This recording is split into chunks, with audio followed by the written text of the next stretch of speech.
Helen, very good morning to you. Hi. Good to see you. One slightly troubling story, I guess, to begin with. Britain's largest teaching union wants to basically say that they're not going to pay any attention to the Supreme Court decision on trans women. And in fact, if any trans woman wants to use a female toilet in any school, then they should be allowed to use it. It's incredibly frustrating. The Supreme Court was extremely clear on this for the purposes of the Equality Act and for the regulations that require single-sex toilets and changing rooms in schools, both for staff and for students.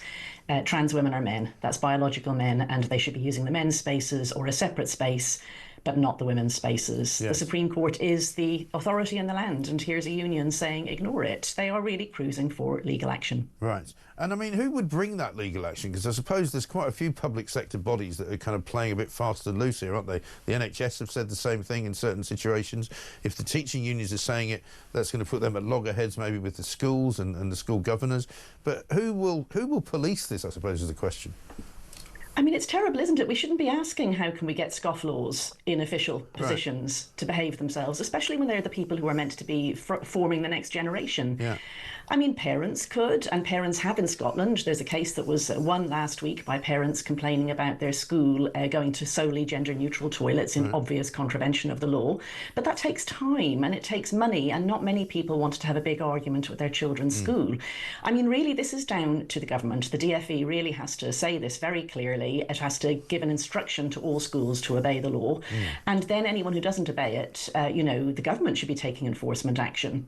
Well, yeah, because that is the bottom line, really, isn't it? But I mean, we saw Pat McFadden. I think this was a couple of weeks ago. He was on Laura Kuenssberg's show, who's sort of thought to be the de facto deputy prime minister, the kind of enforcer in the cabinet. A man who's very experienced, has got a lot of experience in various different roles. He said when he was asked the question, "What are you going to be doing in civil service departments?" He said, "Well, we're not going to have the toilet police," thereby sort of hinting that everybody should do what they're supposed to do, but if they don't, we're not going to do anything about it. I mean, in workplaces, at least there's the option of going to your HR department and saying, this person who I know who they are, and it's a man. In schools, we're really dependent on parents complaining if schools get it wrong.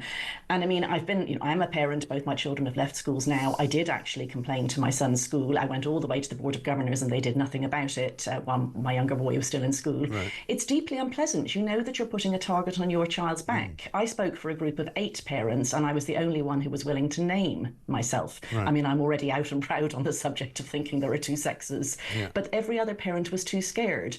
So again, it's really got to be top down in this. There's more than 20,000 schools in the country as well. It cannot be that we have to take 20,000 enforcement actions to make people come in line with the law. It really has to be the DfE. Do you think it will be one of those things where if it happens in one instance and they realise actually this is the law, you can't mess around with it, you can't just do what you like because somebody gets punished for it, then that might change things? Schools are so unaware of what's going on in each other. I think that might happen more in the NHS because there's fewer NHS trusts and they're more high profile and people go in and out as patients into hospitals and they complain if something bad happened. And also nurses are employees. So I think that, one NHS trust coming into line and doing so publicly might actually have a cascading impact. Although, again, I think NHS England should be the body doing this. Yeah. Well, they should, but then I think the government's just abolished them, haven't they? I'm not even sure what they're doing there. I had no idea.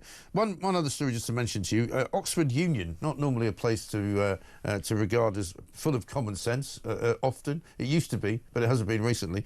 They've rejected calls to reinstate the mandatory flying of the LGBT flag every Pride Month after the order was mysteriously removed from the committee's rule book. Have they suddenly become unwoke up there?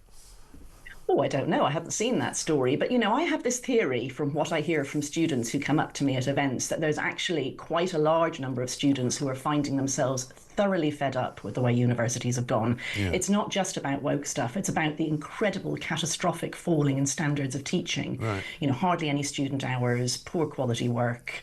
You pay 9,000 a year and it's a scam where you pretend to learn and they pretend to teach you. Right. You come out with 50,000 in debt. There's lots and lots of students who know that they are being shortchanged and who are starting to try to take the reins again themselves. and, you know, stand up for free speech and stop this sort of thought policing approach that universities have taken for a decade and more at this point. Yes, and flying flags all over the place, because they actually say that, you know, there's no question that we still support LGBT causes, and we still support the nature of those. However, we don't need to fly a flag every 5 minutes just to say that we do. Exactly. I mean, once you fly one flag, why not fly all of them? You teach well, research well, learn well, and then say everything else is not for universities. That's what universities are about. Yeah, I think that's a very sensible way to proceed. Well said. Helen Joyce, thank you very much indeed. Director of Advocacy, Sex Matters.